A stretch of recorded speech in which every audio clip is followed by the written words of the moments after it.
찬송가 287장 함께 찬송하겠습니다.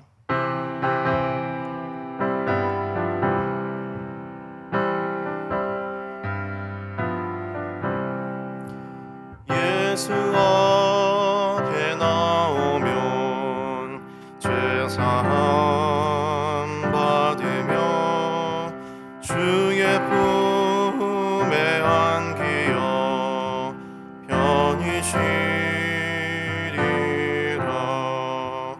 우리 주만 믿으면 모두 구원 얻으며 영생 복락 면류관 확실히 받겠네. 예수 앞에 나와서 은총을 받으며 마음의 기쁨 넘치어 감사하리라.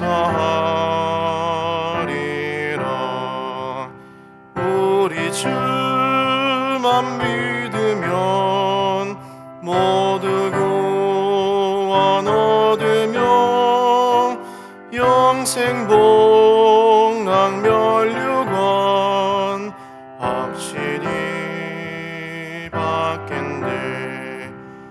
예수 앞에 설 때에 흰 옷을 입으며 밝고 빛난 내 집에 길이 살리라. 우리 주만 믿으면 모두 구원 얻으며 영생 복락 면류관 확실히 받겠네. 아멘. 우리 다 같이 이 시간 합심해서 기도하면 좋겠습니다. 기도하실 때 내일 있을 목장 연합 예배를 위해서 함께 기도하겠습니다. 온 목장들이 함께 연합하여서 주일을 거룩하게 지키고 하나님께 예배드릴 때에 하나님 예비하신 은혜를 풍성히 받아 누리는 귀한 시간이 되게 해달라고 주일을 위해서 기도해 주시고, 특별히 우리 교회 7대 목회 비전 중 6번째, 7번째 비전인 평신도 사역자를 세우는 교회가 되게 하여 주시옵소서. 또한 지역사회와 함께 행복한 교회를 이루게 하여 주시옵소서라고 우리 교회를 위하여서, 우리 주일을 위하여서 함께 기도하겠습니다. 아버지 하나님 감사합니다. 하나님 다가오는 주일을 놓고 아버지 하나님 준비하는 토요일이 되게 하여 주시옵소서. 아버지 하나님 온 마음과 정성을 다하여 정말 하나님 사랑하고 아버지 하나님 온 목장들이 아버지 하나님 함께 연합하여서 기쁨의 예배를 드릴 수 있도록 주님 도와주시옵소서.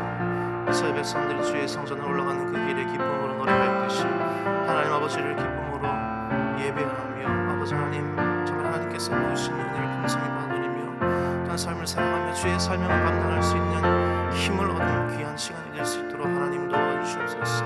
하나님과 깊은 연합을 이루게 하시고 하나님 인격적으로 만나며 아버지 하나님 새 가족들이 변화되는 귀한 은혜의 시간들이 되게 하여 주시옵소서. 온 교회가 하나 되게 하시고 지역사회 함께 기뻐하게 하시고 아버지 하나님이여 사람을 섬길 수 있는 아버지 하나님 능력의 교회가 될 수 있도록 하나님 도와주시옵소서. 하나님께서 친히 세우시는 귀한 우리 교회가 되게 하여 주시옵소서. 아버지 하나님 감사합니다. 주님께서 오신 우리 교회가 참으로 복된 교회가 되게 하시고 하나님 앞으로도 참으로 이 목회의 비전의 확실한 방향을 따라서 세우시며 더욱더 주님 하나님의 삶을 잘 감당할 수 있는 귀한 교회가 될 수 있도록 하나님이여 도와주시옵소서. 온전히 이 시간을 주께 맡겨드립니다.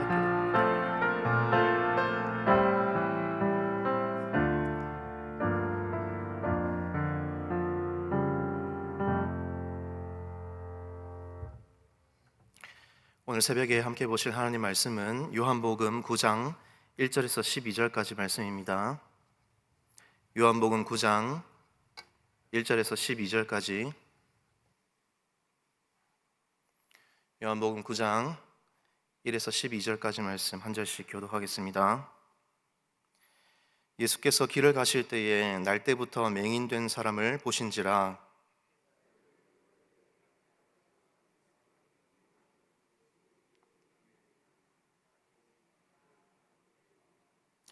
예수께서 대답하시되 이 사람이나 그 부모의 죄로 인한 것이 아니라 그에게서 하나님이 하시는 일을 나타내고자 하심이라. 때가 아직 낮음에 나를 보내신 이의 일을 우리가 하여야 하리라. 밤이 오리니 그때는 아무도 일할 수 없느니라. 내가 세상에 있는 동안에는 세상의 빛이로라.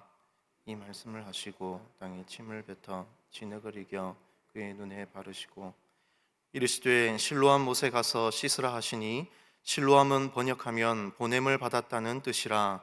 이에 가서 씻고 밝은 눈으로 왔더라. 이 사람들과 전에 그가 거린인 것을 보았던 사람들이 이르되 이는 앉아서 구걸하던 자가 아니냐.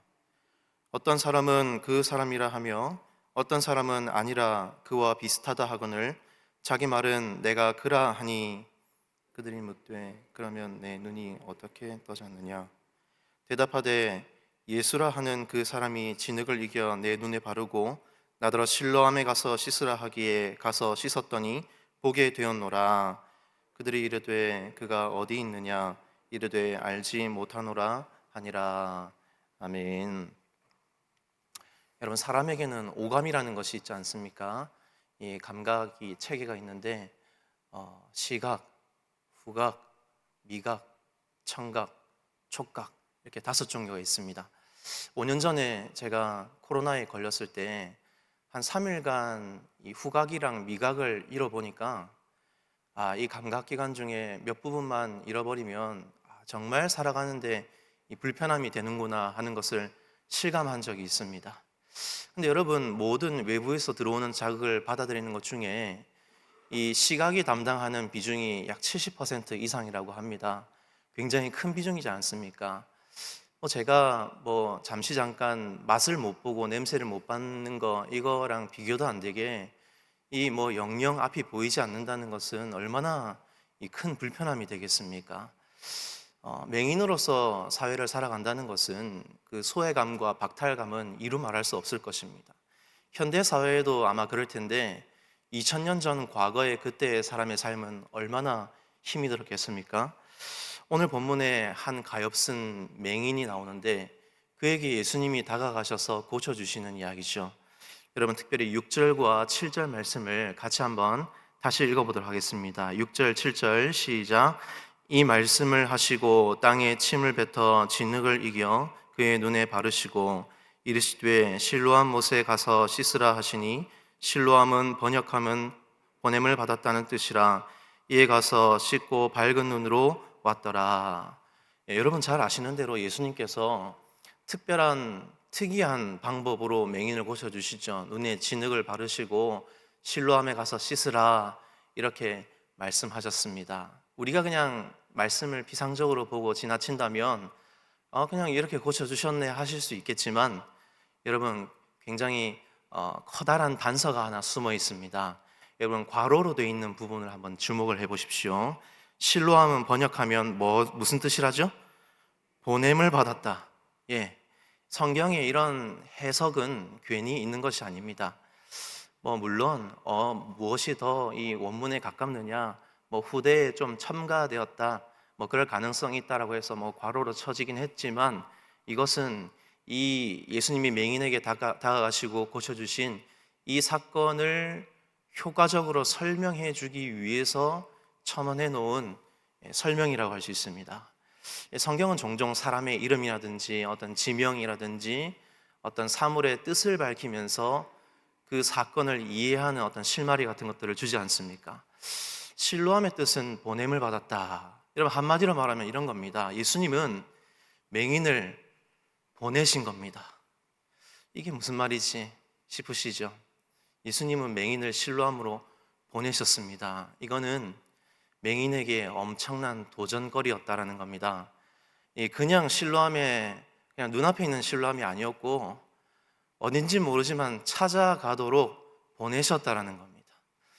어떻게 그럴 수 있느냐? 여러분, 차근차근 좀 설명을 드리겠습니다. 먼저 실로암을 우리가 좀 이해해 보기 원하는데, 실로암은 길 가다가 그냥 보이는 이 파져 있는 물웅덩이가 아니었습니다.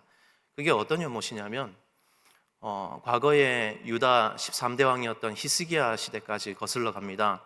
이 예루살렘에 사람들이 먹을 수 있는 마실 수 있는 취수원이 없었습니다. 물이 없으니까 이 기혼이라고 하는 이 외부에 샘이 하나 있었는데 거기서부터 땅을 파가지고 이 지하 터널을 오랜 기간에 거쳐서 공사를 합니다. 그래서 예루살렘까지 물을 끌어다가 사람들을 마실 수 있도록 이 대대적인 공사를 하죠. 그래서 그 유명한 히스기야 터널이라고 부릅니다. 그래서 예루살렘에 사는 사람들이 그 기온에서 나는 그 샘의 물을 마시면서 이 물을 정말 귀중하게 여겼습니다. 이 전쟁이 났을 때도 안전하게 이 요새에서 버틸 수 있도록 해주는 버팀목이 되는 것이고, 이 물은 생명물이다 그렇게 귀하게 여기면서 사람들이 물을 사용을 했죠. 그리고 그 물이 흐르고 흘러서 가장 남쪽에 닿는 그 못이 바로 실로암 못입니다. 얼마나 사람들에게 귀중한 이 물이지 않습니까? 이 예루살렘 사람들에게요. 그래서 그 히스기야 시대 때도 그랬지만 이제 예수님 당대에는 이 물이 모이는 이 실로암 물은 어떻게 사용이 됐냐면, 이 사람들이 성전으로 들어가기 전에 먼저 몸을 깨끗하게 해야 되지 않습니까? 손도 씻고 이 정결 예식을 치르는 그런 기능이 이제 실로암 못이 그것을 담당했습니다. 사람들이 거기서 경건한 마음으로 이 자기 몸을 씻고 단장을 해서 성전으로, 이제 북쪽에 있는 성전으로 올라가서 제사를 드리고 이렇게 했었던 것입니다. 그러니까 여러분, 이 실로암 못이라는 곳은 아주 거룩한 장소이고 아무 사람에게나 허용되는 것은 아니었습니다. 그 당시에 맹인이라고 하면 맹인뿐만이 아니죠. 다른 어떤 몸에 장애가 있는 사람들, 밖에서 빌어먹고 사는 이 거지 같은 사람, 냄새도 좀 나고요.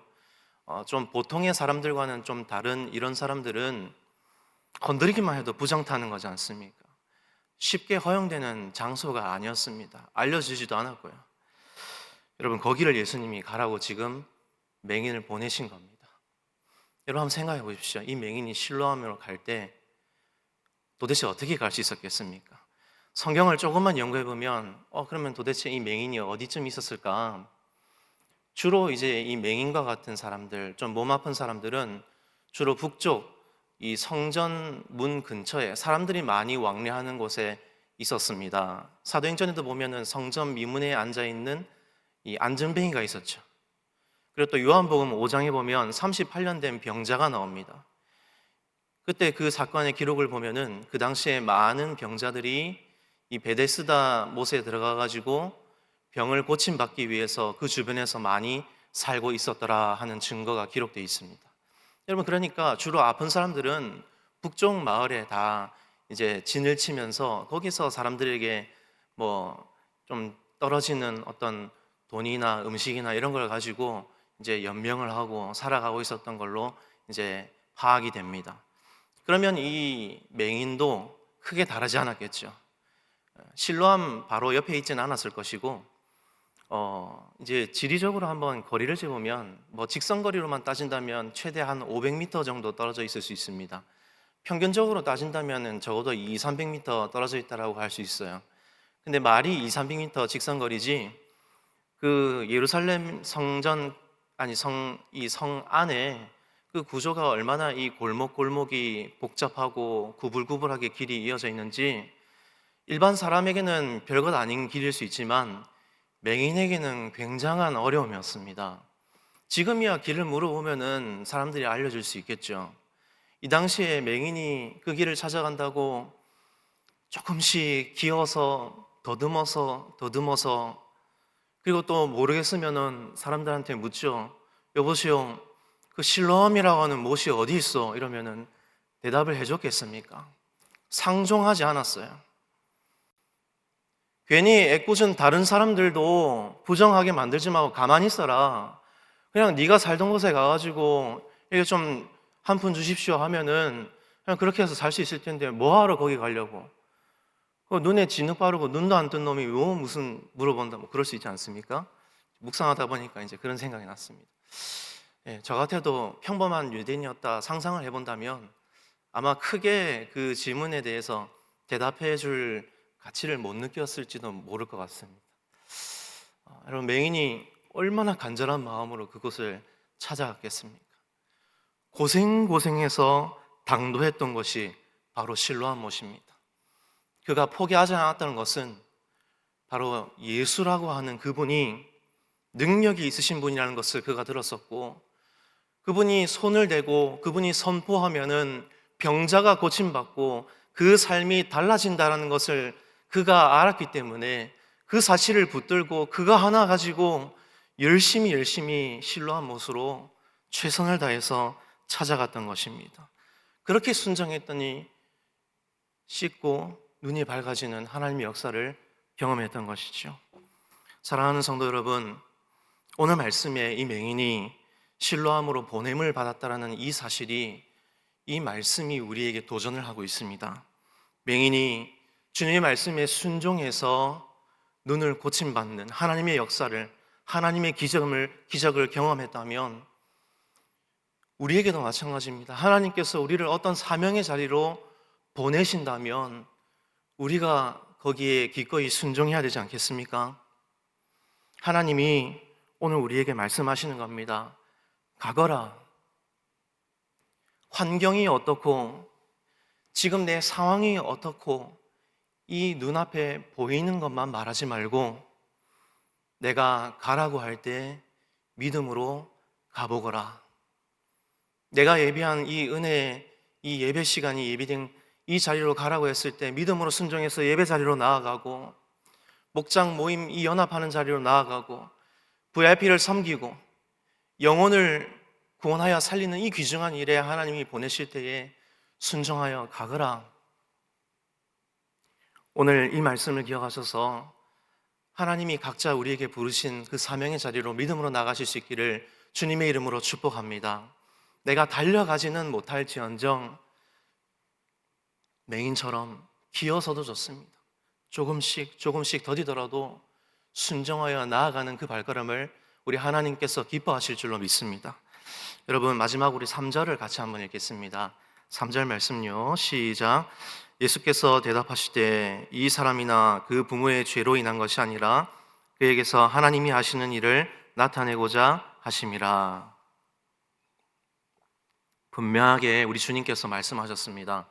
하나님께서 맹인을 날 때부터 앞을 보지 못하는 그런 모습으로 세팅을 하신 이유는 이 맹인이 자기 자신의 어떤 죄 때문이 아니라 그 부모와 그 조상의 죄도 아니라 하나님께서 이 인생을 통해서 나타내실 일이 있기 때문에 그렇게 삶을 허락하셨다, 그렇게 얘기하시지 않습니까? 여러분, 맹인뿐만 아니라 모든 하나님이 부르신 자에게도 하나님의 뜻이 있는 줄로 믿습니다. 우리도 하나님이 보내시고 우리 삶을 어떤 모양이든지 하나님이 그 삶을 허락하신 거라면은 우리가 좀 부족하고 더디고 조금은 바쁘고 힘들다 할지라도 그 삶을 우리가 감당해내고 하나님 말씀에 순종하고 사명을 이루어내는 그 일을 통해서 하나님의 위대하심과 하나님이 예비하신 놀라운 그 섭리의 삶을 하나님께서 드러내시고 하나님의 이름을 사람들에게 드러내시겠다라는 것입니다. 우리 삶을 통해서 하나님의 이름이 빛나기를 간절히 소망합니다. 혹여나 우리 마음을 흔드는 부정적인 생각이나 태도가 내 마음을 휘어잡는다면 당당하게 예수 그리스도의 이름으로 선포하고 그 모든 생각들을 떨쳐버릴 수 있기를 주의 이름으로 축복합니다. 하나님, 예수님도 사명의 자리로 보냄을 받으셨는데, 십자가의 길로 보냄을 받으셨는데 온전한 순종으로 그 모든 것을 이루어내신 그 놀라운 구원 사역을 내가 기억합니다. 나도 우리 주님처럼 어떤 자리로 보냄을 받았을 때 나도 순종하게 하시고 내가 내 십자가를 지고 주님을 따라가는 인생이 되게 하여 주시옵소서. 오늘 새벽에 이렇게 결단하시고 기도하시고 또한 하나님의 발걸음과 우리의 발걸음을 같이 하는 귀한 동행의 삶 사시는 저와 여러분 모두가 될 수 있기를 주님의 이름으로 축원드립니다. 기도드리겠습니다. 하나님 아버지, 오늘도 저희가 주의 말씀을 믿음으로 받았습니다. 맹인이 더듬으며 나아갔듯이 저희도 이해가 되지 않아도 환경이 염려가 되어도 주께서 보내시는 자리로 기꺼이 발을 내딛는 자들이 되게 하여 주시옵소서.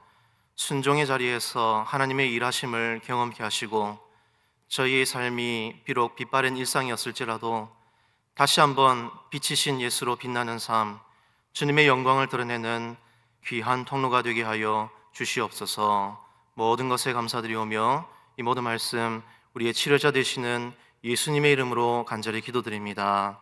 아멘.